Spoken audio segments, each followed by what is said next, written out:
नमस्कार, आप देख रहे हैं द न्यूज वर्ल्ड और मैं हूं आपके साथ पूजा। खबरों पर जाने से पहले एक नजर डालते हैं टॉप हेडलाइंस पर। उपराष्ट्रपति धनखड़ की मिमिक्री पर दिल्ली में केस दर्ज, देश भर में संवैधानिक पद को बदनाम करने का विरोध। 16वीं विधानसभा विधायकों ने विधानसभा में मिली शपथ, किसी ने राजस्थानी में तो किसी ने संस्कृत में ली शपथ।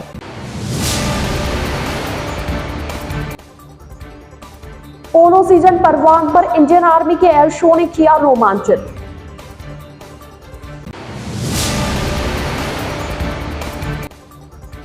अब आ गए बाजार में भांग के कपड़े, ऑनलाइन भी मंगा सकते हैं।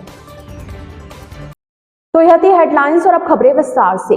देश के उपराष्ट्रपति जगदीप धनखड़ की मिमिक्री निकालने वाले टीएमसी नेता और वीडियो बनाने वाले कांग्रेस नेता राहुल गांधी को अब भारी पड़ गया है।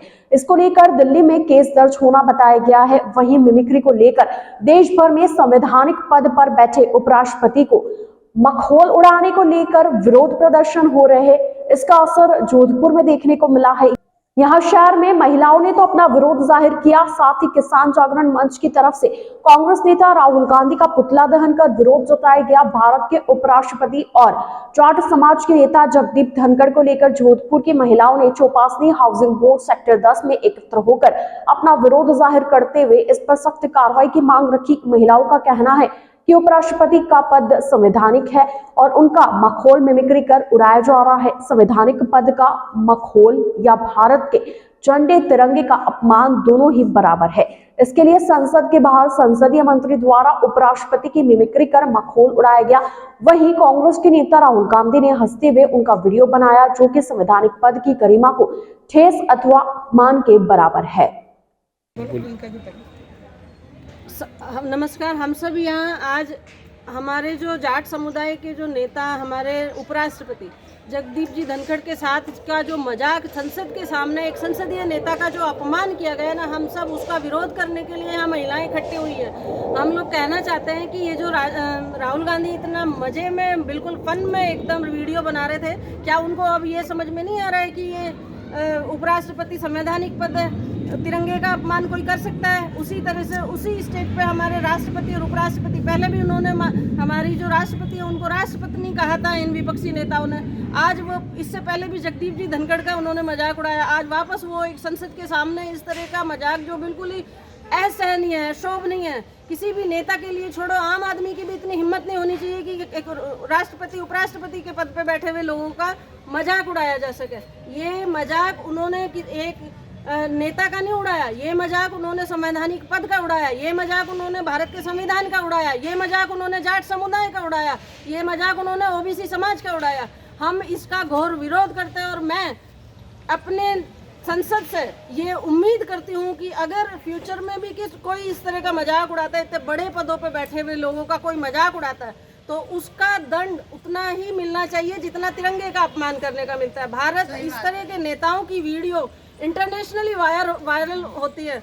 अगर ये इन वीडियो विदेशों में जाएंगी तो कौन हमारे राष्ट्रपति और उपराष्ट्रपति का सम्मान करेगा? अगर देश के लोग, देश के बड़े नेता इतना बुरी तरह से मजाक उड़ाएंगे, तो हम संविधान से, हम हमारे संसद से मांग करते हैं कि ऐसे लोगों को की जगह जेल में होनी चाहिए। इन्होंने पूरे ओबीसी समुदाय का मजाक उड़ाया, इन्होंने हमारे संवैधानिक पद पे बैठे नेता का मजाक उड़ाया। हम इसको बिल्कुल भी बर्दाश्त नहीं करेंगे, बिल्कुल किसी भी हालत में ये बर्दाश्त करने योग्य नहीं है। राष्ट्रपति के बारे में जो बोला गया है वो बहुत गलत बोला गया है। जाट समाज के लिए भी है। वैसे तो ये जातिवाद को देखते रहते हैं हमेशा, ये जातिवाद है, ये समुदाय, ये है। तो मुझे नहीं लगता राहुल गांधी ने उनका वीडियो बना के मजाक उड़ा के अच्छा नहीं किया है उन्होंने। हम सब इसका विरोध करते हैं। और हम जाट जाति का विरोध नहीं कर रहे कि जाट जाति का अपमान हुआ, बल्कि उपराष्ट्रपति का अपमान हुआ है। राष्ट्रपति का हुआ है। अभी बेकार होती है कि हमारे जो मोदी जी की छवि है उस पर भी फर्क पड़ता है।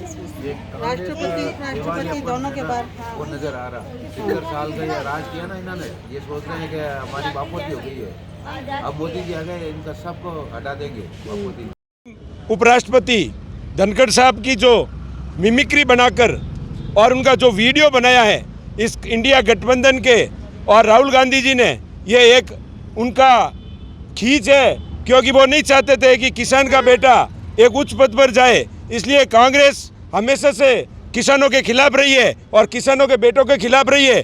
तो उसके आज हमने राहुल गांधी का पुतला यहाँ जोधपुर कलेक्ट्रेट पर जलाया है और हम ये मांग करते हैं राहुल गांधी से और पूरे कांग्रेस से कि धनखड़ जी से और पूरे देश से माफ़ी मांगे, नहीं तो इसके खिलाफ बड़ा हमें उग्र प्रदर्शन करना पड़ेगा।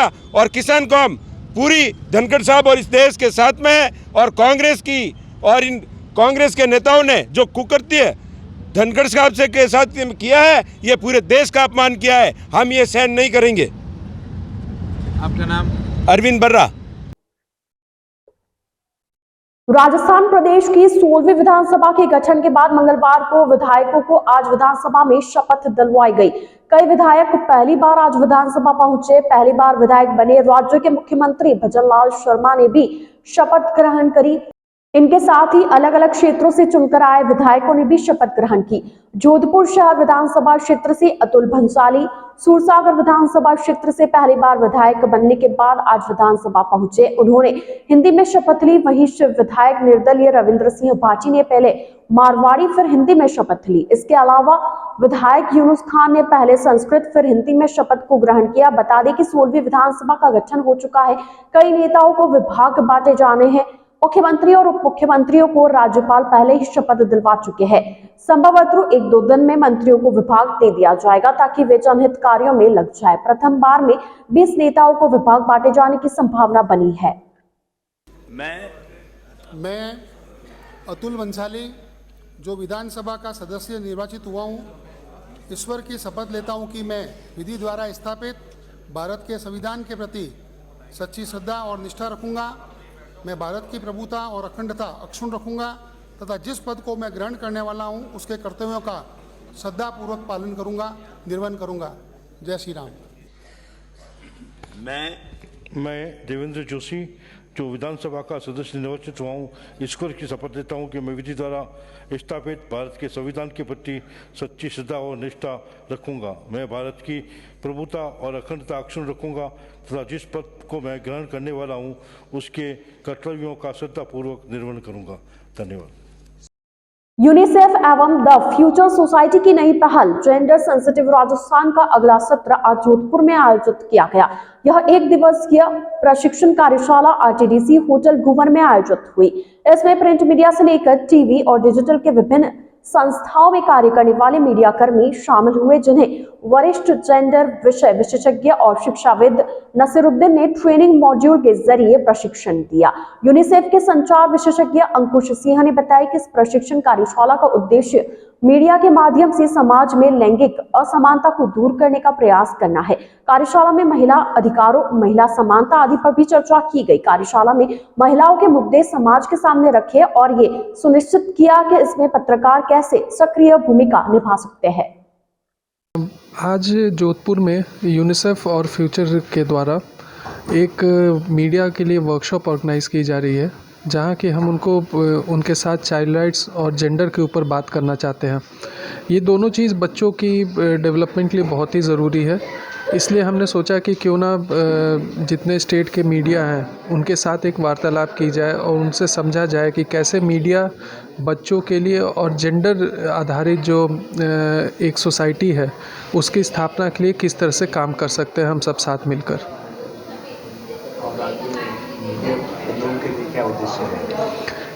इसका मेन उद्देश्य ये है कि एक तो मीडिया समझे जेंडर को, चाइल्ड राइट्स को समझे और हम लोग साथ मिलकर इन चीज़ों पे काम कर सके, बच्चों के हितों पे काम कर सके। बच्चों के लिए जो भी चीज़ें हैं जो कि जिस पे सरकार काम कर रही है, यूनिसेफ काम कर रही है, उस पे हम लोग साथ मिलकर काम कर सके। रिपोर्टिंग जो हो रही है मीडिया में उसे हम ठीक कर सके। दिक्कत ये होती है कि जितने हिंदी न्यूज़पेपर हैं खास करके, जेंडर आधारित बहुत सारे वर्ड्स होते ही नहीं हैं मीडिया में, तो उसको हम कैसे मिलजुल के साथ में काम कर सके, उसको देख सके, उसको कैसे इम्प्रूव कर सके, तो उसके लिए एक सहभागिता हम करना चाहते हैं। मेरा नाम अंकुश सिंह है, मैं यूनिसेफ में कम्युनिकेशन स्पेशलिस्ट हूँ।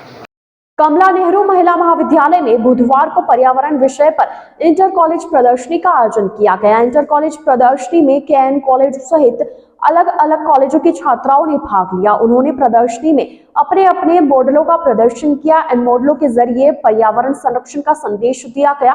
साथ ही मॉडल के जरिए जल संरक्षण, पृथ्वी बचाओ, पौधारोपण करने, जंगल बचाने आदि की अपील की गई।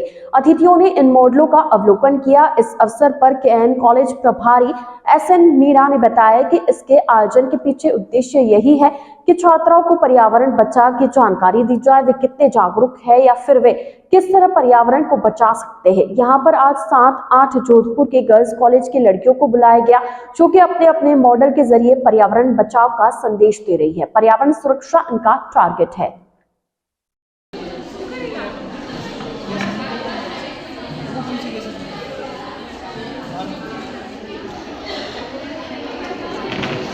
तमन्ना विश्वास फ्रॉम महेश्वरी गतिची महिला महाविद्यालय Madhuban. This is my nuclear power plant. Nuclear power plant generates electricity by harnessing the energy by nuclear fission. The nuclear power plant generates electricity by combustion of two atoms, plutonium and uranium, which makes electricity and condense the waters, which is used to turbines and then make into the electricity. आज कमला नेहरू महिला महाविद्यालय के अंदर inter girls college model प्रतियोगिता का आयोजन किया जा रहा है, जिसका मेन टारगेट यही है कि पर्यावरण की सहायता से अर्थ को कैसे बचाया जाए। इसके अंदर जोधपुर के अलग अलग गर्ल्स कॉलेज लगभग 7 या 8 कॉलेजों ने भाग लिया है और साथ ही हर एक स्टूडेंट जो एक से अपना जो मॉडल जो प्रेजेंटेशन जो करे बहुत ही अच्छा कर रहा है। तो मेरा मेन टारगेट यही है कि हर एक स्टूडेंट के लिए पर्यावरण के बारे में नॉलेज हो और अपनी अर्थ या सेविंग को कैसे करें। क्योंकि जनरली क्या है, पेड़ पौधों को काटा जा रहा है, पेड़ पौधों को काटा जा रहा है तो इसमें बहुत ही सीरियस पेशेंट जैसे इसका TB, थायराइड, अलग अलग बीमारी पैदा हो रही है। तो मेरा मेन टारगेट मोटो मैंने इसी को ध्यान में रखते हुए कि पर्यावरण को कैसे बचाया जाए। तो जोधपुर के जितने भी गर्ल्स कॉलेज में अलग अलग जो भी स्टूडेंट्स हैं, अलग अलग मॉडल अलग अलग प्रकार तैयार कर रहे हैं और उनका जो प्रेजेंटेशन है सभी का बहुत ही अच्छा रह रहा है। तो इससे बहुत ही स्टूडेंटों को बड़ी उत्साह भी है। और इसके अंदर जो मैंने फर्स्ट, सेकंड, थर्ड को प्राइज के अलावा जितने भी स्टूडेंट जो भाग ले रही है सबके लिए सर्टिफिकेट का प्रावधान किया जाए। डॉक्टर SN मीणा, प्रभारी KN college, department of physics. Raikabagh railway station को बेहतर यात्री सुविधाओं और साफ सफाई के क्षेत्र में उत्तर पश्चिम रेलवे जोन का सर्वश्रेष्ठ स्टेशन घोषित किया गया है। इसके साथ ही जोधपुर मंडल की विभिन्न 8 शाखाओं को उनके उत्कृष्ट कार्यों के लिए कार्य कुशलता शील्डों की भी घोषणा की गई है। जोधपुर मंडल के DRM पंकज कुमार सिन्हा ने बताया कि उपनगरीय रायकाबाग रेलवे स्टेशन को यात्री सुविधाओं और साफ सफाई के क्षेत्र में सर्वश्रेष्ठ स्टेशन के मानकों पर खरा पाया गया, जो जोधपुर मंडल के लिए गौरवपूर्ण है। तथा इसके लिए 22 दिसंबर को जयपुर में महाप्रबंधक अमिताभ के मुख्य आतिथ्य में होने वाले 68वें अशिष्ट रेल सेवा पुरस्कार समारोह में क्षेत्रीय स्तर कार्य कुशलता शील्ड से नवाजा जाएगा। उन्होंने बताया कि इसके साथ ही जोधपुर मंडल के विभिन्न 8 यूनिटों ने भी बाजी मारते हुए क्षेत्रीय स्तर की कार्य कुशलता शील्डें जीतने में सफलता हासिल की है। उल्लेखनीय है कि रेलवे द्वारा प्रतिवर्ष मंडलों और उनके अधीन शाखाओं को निर्धारित मापदंडों पर खरा पाए जाने पर क्षेत्रीय स्तर पर कार्य कुशलता शील्ड से पुरस्कृत किया जाता है। रायकाबाग स्टेशन के साथ ही जोधपुर मंडल को सर्वश्रेष्ठ रनिंग रूम कप, समग्र दक्षता शील्ड, यांत्रिक शील्ड, संकेत शील्ड, राजभाषा शील्ड, कारखाना द्वितीय 6 माह निर्माण इंफ्रास्ट्रक्चर शील्ड, मुख्य निर्माण द्वितीय जोधपुर तथा गति शक्ति टर्मिनलों की स्थापना में सर्वश्रेष्ठ प्रदर्शन शील्ड परिचालन शाखा को देने की घोषणा की गई। द न्यूज बर्ड के इस बुलेटिन में फिलहाल वक्त हो चला एक छोटे से ब्रेक का। ब्रेक के बाद जल्द हाजिर होंगे। आप बने रहिए द न्यूज बर्ड के साथ।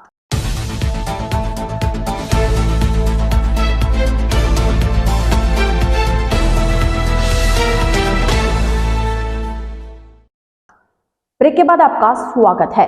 शहर के पोलो ग्राउंड में इन दिनों पोलो सीजन परवान पर चल रहा है। देश विदेश से आए घुड़सवार पोलो में अपना जलवा बिखेर रहे हैं।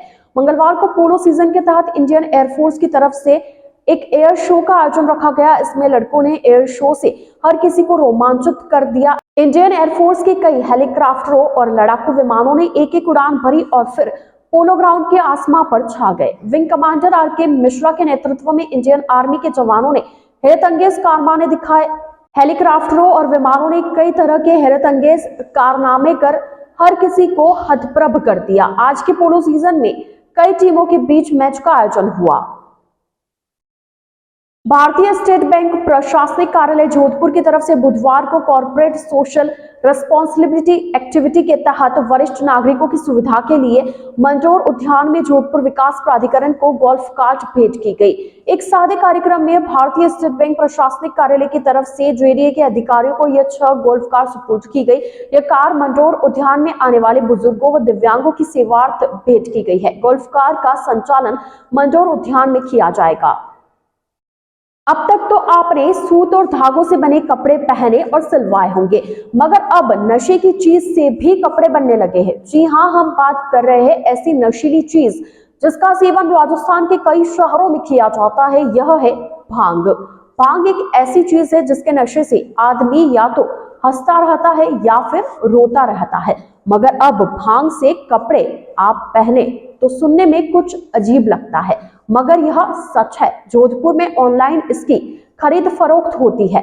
भांग के बने कपड़ों के बारे में सुशील सुथार बताते हैं कि भांग के पौधे का तना यूं तो उत्तराखंड में मिलता है, जहां से किसान तनों को एकत्र करते हैं, फिर उसके फाइबर को रो फाइबर में बदलकर फैब्रिक बनाते हैं। मशीनी प्रक्रिया से गुजरने के बाद भांग के कपड़े तैयार किए जाते हैं। सुशील सुथार की माने तो भांग के कपड़ों की खरीद के लिए आप फैब्रिक्स ऑनलाइन पर भी परचेज कर सकते हैं। इसके लिए बाकायदा वेबसाइट बना रखी है। इसके बने कपड़े लीलन की तरह ही होते हैं। ये हम भांग के कपड़े ऐसे बेचते हैं। जी हाँ, आपने बिल्कुल सही सुना। भांग का पेड़ के जो तना होता है, उस तने से फाइबर्स ऐसे निकलते हैं। उसमें रॉ मटेरियल्स जो ऐसे ही निकलता है, तो वो रॉ फाइबर को हम कन्वर्ट करते हैं, और कन्वर्ट होने के बाद में उसका एक फैब्रिक बनाया जाता है, और वही नॉर्मल सादे कपड़े के साथ उसको किया जाता है। और ये नॉर्मल एकदम लीलन की तरह इसका ये फिनिश्ड है, और वैसा इसका नॉर्मल टच वगैरह वैसा ही हो रहता है। और ये पूरा उगता उत्तराखंड और वहाँ की ऐसी साइड से है, वहाँ से ये प्लांट वगैरह वहाँ से ऐसे कलेक्ट करते हैं फार्मर्स वगैरह, और फिर वहाँ से उनको कन्वर्ट करता है फैब्रिक्स में कन्वर्ट होने के बाद में हम यहाँ जोधपुर में उसको ऑनलाइन वेबसाइट के थ्रू हम उसको सेल वगैरह करते हैं। हमारी ऑनलाइन वेबसाइट भी है hamrix.com, आप जहाँ पे ये सारी चीज़ें और पूरा इसके रिगार्डिंग डिटेल्स वगैरह सब चीज़ें वहाँ पे पाई जाती है।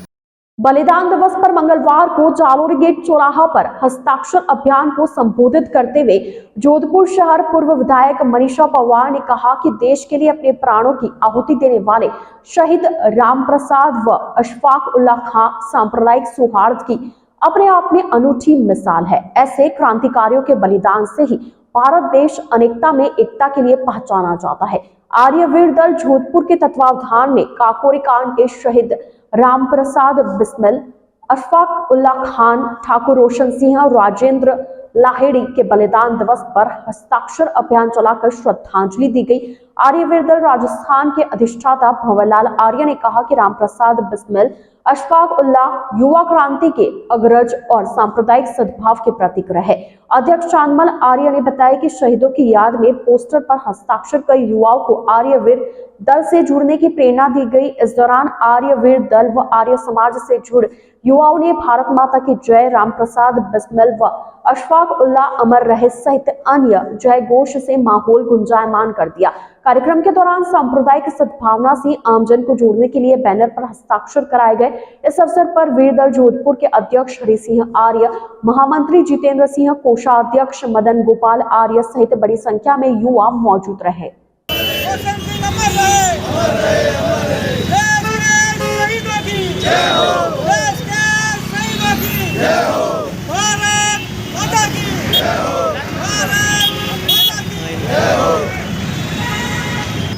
सबसे पहले तो मैं सभी शहीदों को जो देश की आज़ादी के लिए स्वतंत्रता संग्राम में उन्होंने अपने आप को बलिदान किया।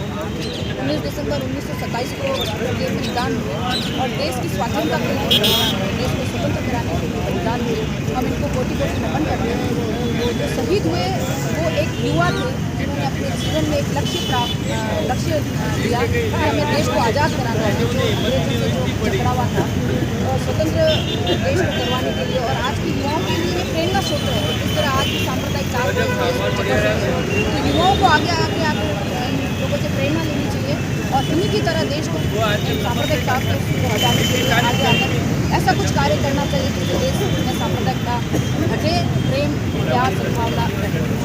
आपको नहीं लगता है ये युवा खाली किताबों के अंदर इतिहास नहीं पढ़ रहे हैं? बाकी अभी मैं देख पा रहा हूँ मौके के ऊपर तो कोई भी मुझे युवा नजर नहीं आ रहा है। क्या ये देखिए, इसीलिए के युवाओं से ये निवेदन करेंगे कि ये एक प्रेरणा स्रोत है।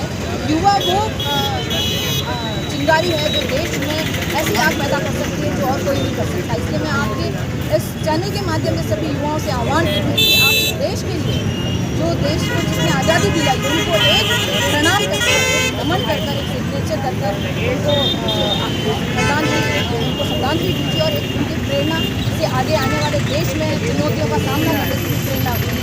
अखिल भारतीय संगठन FMRI के आह्वान पर बुधवार को पूरे भारत के मेडिकल एंड सेल्स रिप्रेजेंटेटिव्स अपनी 8 सूत्रीय मांगों को लेकर एक दिन की हड़ताल पर रहे। इस दौरान उन्होंने दवा कंपनी से संबंधित कार्य का पूर्ण रूप से बहिष्कार किया। साथ ही मेडिकल मार्केट में रैली निकालकर अपनी मांगों को लेकर प्रदर्शन किया। Rajasthan medical and sales representative union जिला इकाई के सचिव प्रीतम सिंह पवार ने बताया कि बिक्री संवर्धन कर्मचारी सेवा की शर्तें अधिनियम A 1976 की रक्षा करने, बिक्री संवर्धन कर्मचारियों के लिए वैधानिक कार्य नियम बनाने, सरकारी अस्पतालों में चिकित्सा प्रतिनिधियों के प्रवेश पर लगे सभी प्रतिबंध हटाने, संस्थान और उनके काम का अधिकार सुनिश्चित करने, दवाओं और चिकित्सा उपकरणों की कीमतें कम कर GST हटाने तथा डेटा गोपनीयता को सुरक्षित रखने, कंपनी नियोक्ताओं की मांगों में बिक्री संबंधित शोषण और उत्पीड़न बंद करने, ट्रैकिंग और सर्विलांस के माध्यम से गोपनीयता में कोई घुसपैठ नहीं करने, कार्यस्थलों में निर्बाध प्रवेश सुनिश्चित करने आदि मांगों को लेकर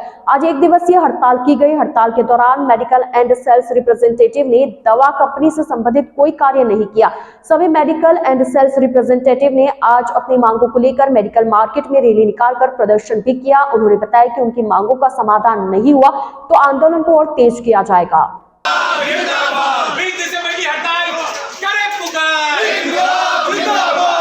आज हम यहाँ FMRI के आह्वान पर RMSU द्वारा अखिल भारतीय दवा प्रतिनिधियों की हड़ताल में शामिल होने के लिए इकट्ठा हुए हैं। हमारी हड़ताल के लिए 8 सूत्री मांगे हैं।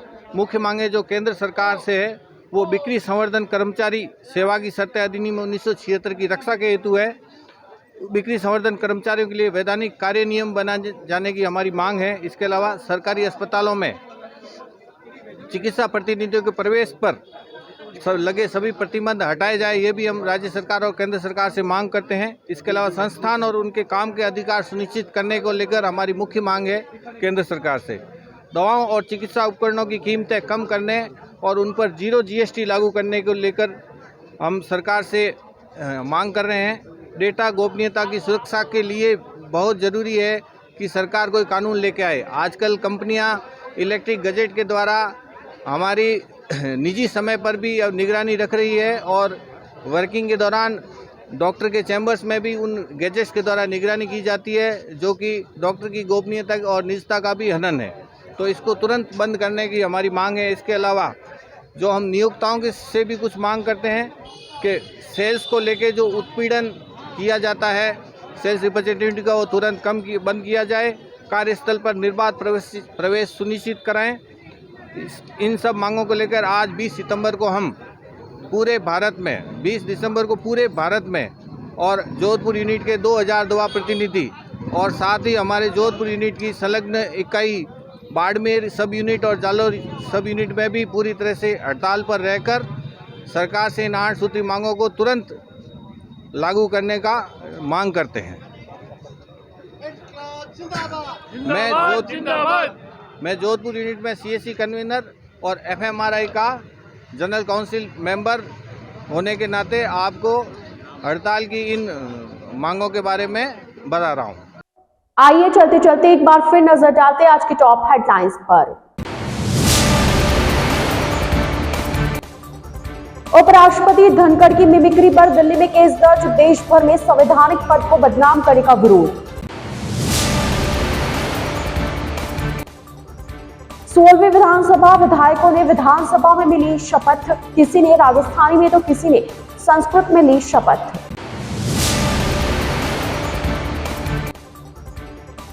पोलो सीजन परवान पर इंडियन आर्मी के एयर शो ने किया रोमांचित।